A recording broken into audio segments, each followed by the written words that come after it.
Hi friends, நிறைய பேர் சண்டை கோழியை பற்றி வீடியோஸ் கேட்டிங்க. இதுதான் எங்கள் வீட்டு சண்டை கோழிகள். 20-30 கோழிக்கு மேலே நிறையவே வளர்த்துக்கிட்டு இருந்தோம்.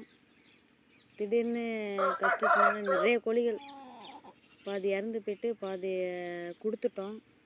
எதுக்கு நம்ம கஷ்டப்படணுன்ட்டு பார்த்தீங்கன்னா, இதுவும் அந்த 2 கோழியும் தான் எங்கள் வீட்டில் இருந்துச்சு.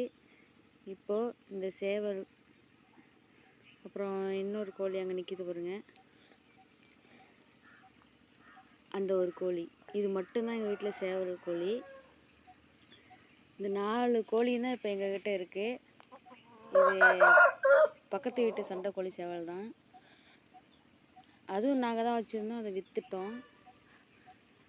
இப்போதைக்கு பார்த்தீங்கன்னா இந்த 4 கோழிகள் தான். இப்போ அடை வச்சு பெருக்கலான்னு பார்த்தோம்.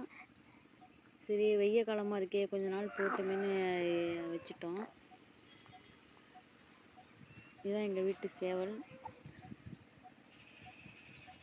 இங்கே பெரும்பாலும் நிறைய சண்டை கோழி தான் எல்லார் வீட்லையும் வளர்ப்பாங்க. அவ்வளோ பைத்தியம் பிடிச்சி நிற்கிறாங்க சண்டை கோழி மேலே. அம்மா பேர் வளர்க்குறாங்க.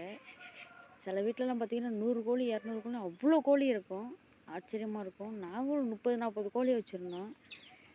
மழையில் பாதி ஒத்துக்காமல் செத்து போயிட்டு தப்பிச்சது இந்த 2 கோழி. ஒரு 10 கோழி போல் விற்றுட்டோம். Bye friends. இந்த மாதிரி உங்களுக்கு சண்டை கோழி பற்றின வீடியோஸ் வேணும்னா சொல்லுங்கள். நிறைய டிப்ஸுன்னு இருக்குது, எல்லாமே இருக்குது, நாங்கள் சொல்கிறோம்.